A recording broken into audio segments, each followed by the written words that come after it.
Dear student, आज हम लोग क्लास 12th के लिए इवोल्यूशन चैप्टर से एक क्वेश्चन को देखेंगे और वो है प्राकृतिक वर्ण के सिद्धांत की खामियों का जिक्र करें। तो ये है क्या डिमेरिट्स या ड्रॉबैक देखना है नेचुरल सिलेक्शन थ्योरी का, क्या ड्रॉबैक है क्या डिमेरिट्स है उसको जानना है।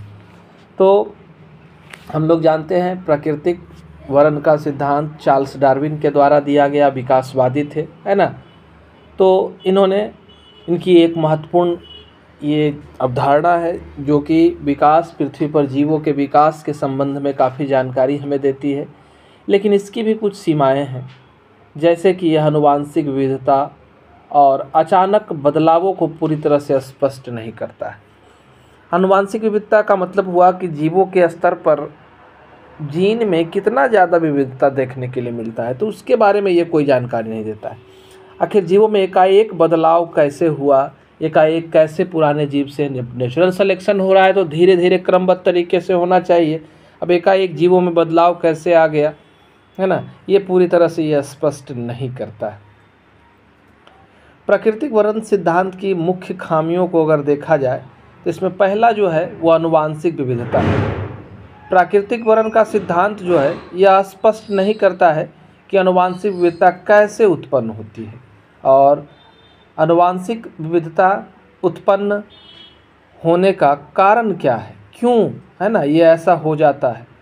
अचानक बदलाव, यह सिद्धांत अचानक और बड़े बदलाव की व्याख्या को भी नहीं कर पाता है ना, कि एकाएक बदलाव, बड़ा बदलाव कैसे हुआ, कैसे मनुष्य का निर्माण हुआ, कैसे बंदरों में एकाएक परिवर्तन हुआ कि मनुष्य जैसे जीव बन गए, कैसे छिपकली में परिवर्तन हुआ तो डायनासोर का निर्माण हो गया। तो ये सब चीज़ों की ये व्याख्या नहीं करता है ना। उसके अलावा पर्यावरण की भूमिका सिद्धांत, ये जो प्राकृतिक वर्ण का सिद्धांत है, पर्यावरण के प्रभाव को पूरी तरह से नहीं समझा पाता है। और हम जानते हैं कि पृथ्वी पर जो क्रम विकास हुआ है उसमें पर्यावरण काफ़ी महत्वपूर्ण भूमिका निभाता है ना। अव्यवहार आता है इसमें, कुछ मामले में प्राकृतिक वर्ण का सिद्धांत व्यवहार में ही नहीं खरा उतरता है, क्योंकि कुछ लक्षण ऐसे होते हैं जो स्पष्ट रूप से अनुकूल होते ही नहीं हैं लेकिन फिर भी मौजूद होते हैं, है ना। जीवों में बहुत सारे ऐसे लक्षण होते हैं, है ना, जिसका ज़रूरत ही नहीं है लेकिन वो मौजूद है, उसके साथ उसके लिए उसका कोई उपयोगिता नहीं है, लेकिन इसके बावजूद भी वो जीव के साथ क्या है, उपस्थित हैं। अगला है एक सहयोगिता। यह सिद्धांत जो है कोऑपरेशन और सामाजिक व्यवहार की व्याख्या करता ही नहीं है ना। और हम जानते हैं कि कोऑपरेशन के वजह से ही जीव का विकास हुआ, एक जीव दूसरे जीवों से इंटरैक्ट करते हैं, उनमें आपस में संबंध होता है, तो ये सब चीज़ों को बताता नहीं है। पर्यावरण के अनुकूल गति, यह सिद्धांत स्पष्ट नहीं करता है कि पर्यावरण के अनुकूल की गति कितनी तेज़ी से हो सकती है, तो ये सब का भी नहीं कोई जानकारी। अपूर्ण रिकॉर्ड, इसमें क्या है, जीवाश्म रिकॉर्ड अपूर्ण है, जिससे विकास के कुछ चरणों की व्याख्या करना क्या हो जाता है, मुश्किल हो जाता है। तो ये सब समस्या है। आखिर हम किस निष्कर्ष पर पहुँचे प्राकृतिक वर्ण के सिद्धांत में खामियां को ढूंढते हुए? तो प्राकृतिक वर्ण का सिद्धांत विकास की एक महत्वपूर्ण अवधारणा है, लेकिन इसकी कुछ सीमाएं हैं। इन सीमाओं को ध्यान में रखते हुए सिद्धांत को और अधिक व्यापक और सटीक बनाने के लिए और अधिक शोध की आवश्यकता है ना। हमारे नेचुरल सिलेक्शन थ्योरी में अभी सुधार की आवश्यकता है। कुछ और पॉइंट को हम देखते हैं इसमें, तो छोटी छोटी विभिन्नताएं जो बिल्कुल ही लाभकारी नहीं होती है, लेकिन वो भी पीढ़ी दर पीढ़ी जीवों में चलती जाती है।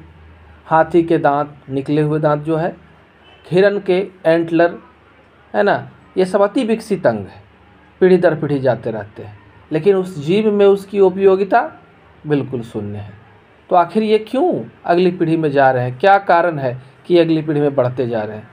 बहुत से अवशेषीय अंग को अनुपस्थित हो जाना चाहिए था, है ना, लेकिन वो अवशेषीय अंग आज भी हमारे शरीर में मौजूद है ना। हमारे ईयर लोब्स हैं, है ना, हमारा टेल बोन है, तो ये सब उदाहरण है, ये आज भी ये हमारे शरीर में उपस्थित है, लेकिन इसकी उपयोगिता हमारे शरीर में नहीं है ना। यहाँ पर एक डायग्राम दिखाए हैं नेचुरल सिलेक्शन का।